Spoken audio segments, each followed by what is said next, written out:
At the midway point of the season, the PPG Kart World Series has been a story of streaks. Paul Tracy won 3 races in a row and swept into the championship lead. Greg Moore has back-to-back wins and a shot at becoming the youngest PPG Cup champion in history. And Jimmy Vasser, the reigning champion, has completed a record-tying 25 straight races. Today in the Pacific Northwest, history awaits at the Budweiser G.I. Joe's 200.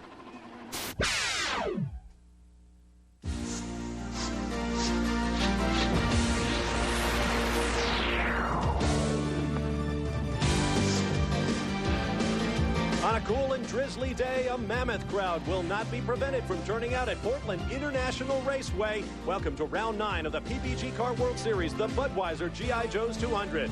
The field is on the racetrack. We are just moments from the start of round 9 of the PPG Kart World Series. Hi, everybody. I'm Bob Varsha, along with former Portland pole sitter and race winner Danny Sullivan. Danny, we have a lot to talk about today, but the most important thing right now is the weather outside. Well, it is. Remember now, we're just past the halfway point. Everybody knows what their package is, good or bad. On a day like today, they've got to make the most of that package. They've got to be conservative. They've got to score points. We're at the halfway mark of the season, as you mentioned, but this is the first permanent road circuit we have visited. How do you think that's going to change the balance of power? Well, I don't think it's going to change a lot because, as I said, everybody knows what they've got. But today, they've got that added weather situation.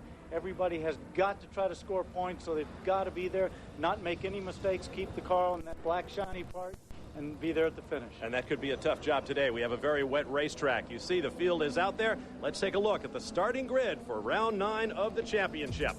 On the pole, his second career pole, Scott Pruitt, comes with a brand new track record. He'll be alongside Gilles de Ferran, a second-place finisher here a year ago. On row 2, Christian Fittipaldi returns to the series from injuries received in Australia, and he was the quickest in the morning warm-up. He'll start next to Mauricio Gugelmin, his Brazilian countryman, who led 24 the last 25 laps 2 weeks ago in Detroit, but did not finish. Row 3, Dario Franchitti, the Scottish rookie. This equals the best qualifying performance of his career, alongside Michael Andretti, a 3-time winner here at Portland.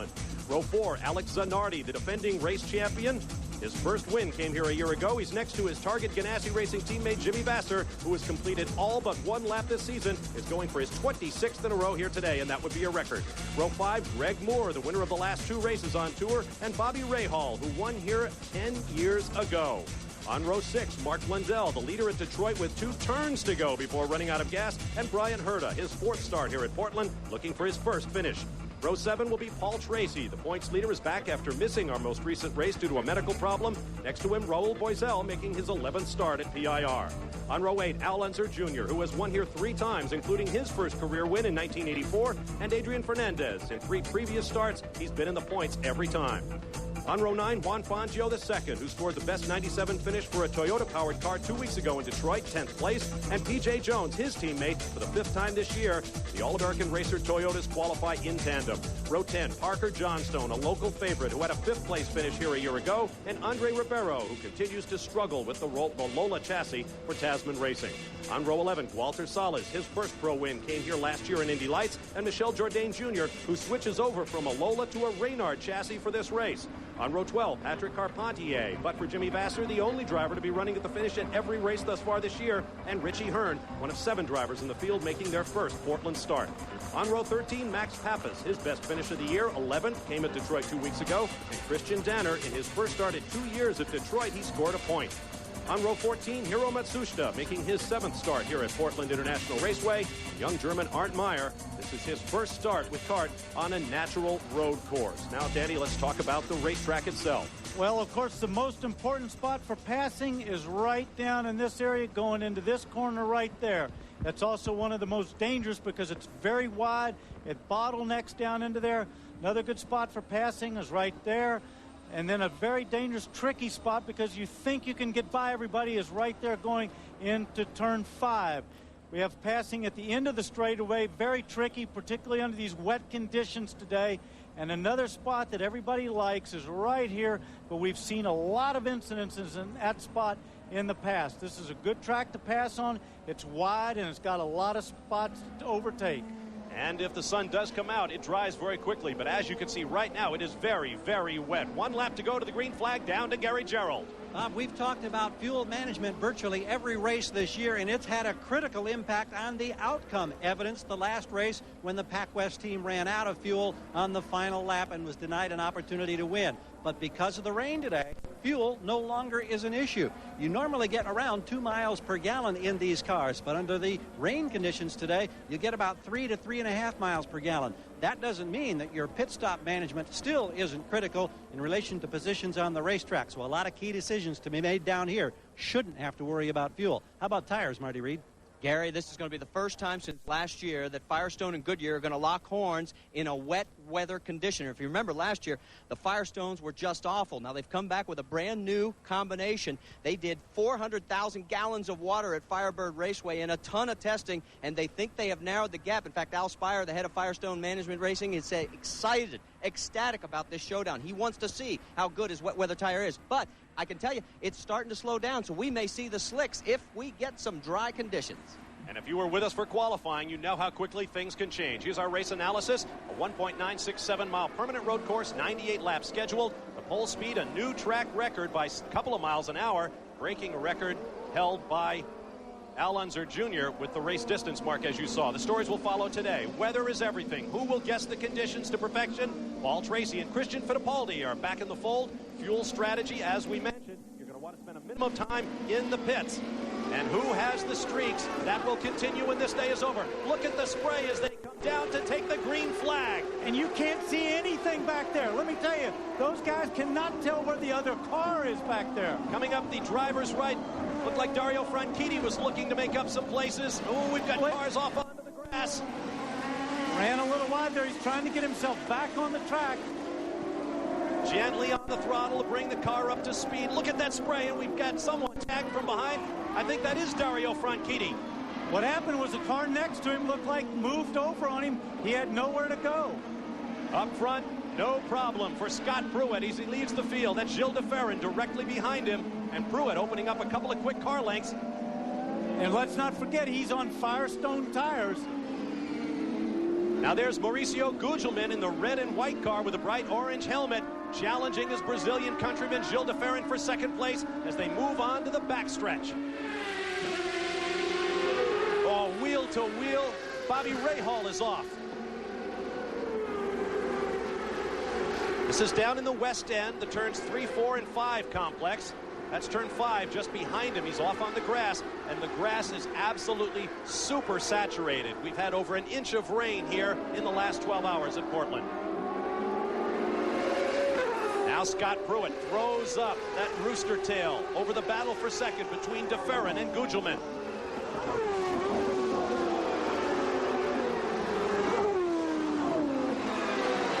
In the festival curves. And look how slick that is. If it looks shiny, if it looks slick, it is slick. That's something that a race driver always has to think about. Look at Gilles de Ferran. He spun off. Fortunately, a lot of grass out there. He's not going to slow down very much, but there's very little to hit out there. He is back on. Michael Andretti goes by. Jimmy Vasser goes by. Dario Franchitti goes by, and Mark Blundell comes calling on Gilles de Ferran. And Greg Moore trying to get around the outside. Take advantage of that. 3 or 4 cars bottled up behind Gilles de Ferran. One of them is Paul Tracy. He slips through on Blundell. He took advantage of all of that.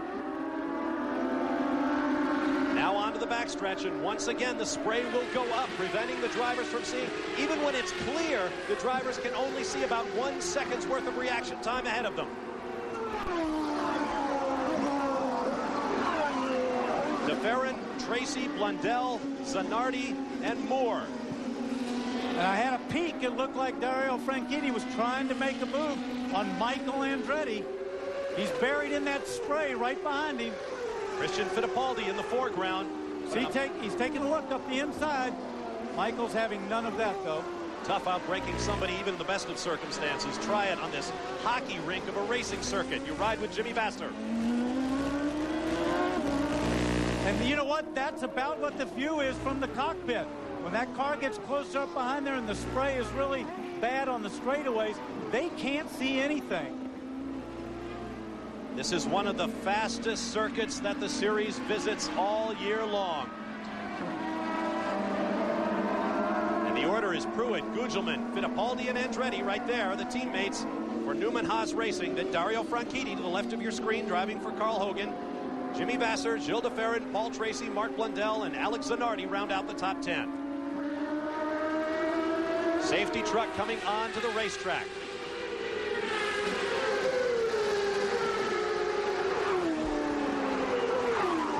Once again, Franchitti looking up the inside of Michael Andretti. Big splash, large puddle right there in that corner. Oh, did you see him slide through there? He touched the curb a little bit, slid out there a little wide. Now, remember one thing, he's pulling out on Michael to take a look to see if he can pass, but he's also taking a look to see where he's going. You ride with Jimmy Vasser. That is a good indication of what it's like right there, and he passes Michael. Franchitti, the Scottish veteran of touring car races in Europe, where the weather is not always very good. So Franchitti could very well be in his element. He's on a natural terrain road course, no street circuits, no oval tracks, with which he was so unfamiliar when he came into the series. Now he's back in his element, and that could include the weather. And now Jimmy Vasser, the reigning PPG Kart World Series champion, eyes Michael Andretti, a former champion. Let's not forget one thing. Michael is, look at him sliding around. He is on Goodyear cut tires. Franchitti is on Firestones, as is Jimmy Vasser right there behind him. Keep in mind, this is the first wet weather race for the Swift chassis, so they're learning a lot about their wet weather setup right now. There's the running order. Pruett over Gugelmin, Fittipaldi, Firestone, Firestone, Goodyear, Firestone, Goodyear, Firestone. Now here was the view from Gilles de Ferran's car as he struggled to keep traction. Now see, he hit that surface change right there. He went from concrete to asphalt, and when he hit that, it broke the back end loose. Similar problems for Bobby Rahal. This was his view as he went off. Different spot of the track. He's tippy-toeing around there, stands on the gas, gets it sideways, and he is gone. You can hear the revs as the rear wheels break loose. That's the kind of day we're going to have here at Portland. Stand by for more live from Portland International Raceway.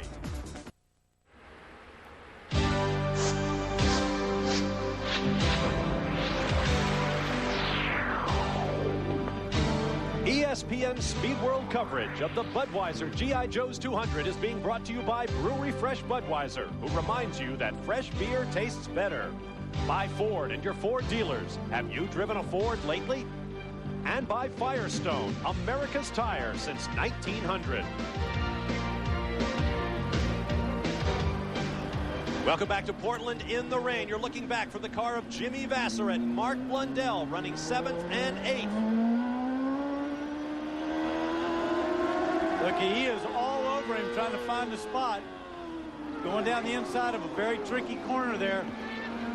You can see this track is quickly, the spray is going away as these cars dry it out with these big fat tires. We mentioned at the top of the program, things can change very quickly here in Portland.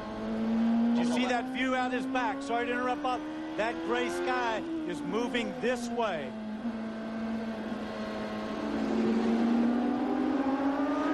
Now, while we were away, we had a change of lead. There you see Mo Gugelmin, and look at the gap he has opened up over Scott Pruett. A pair of Reynards, but Mercedes power in Gugelmin's machine. A Ford in Pruett's, both men on Firestone wet weather tire. And here comes a third Firestone shod car. Dario Franchitti up into third place. A great run for the rookie.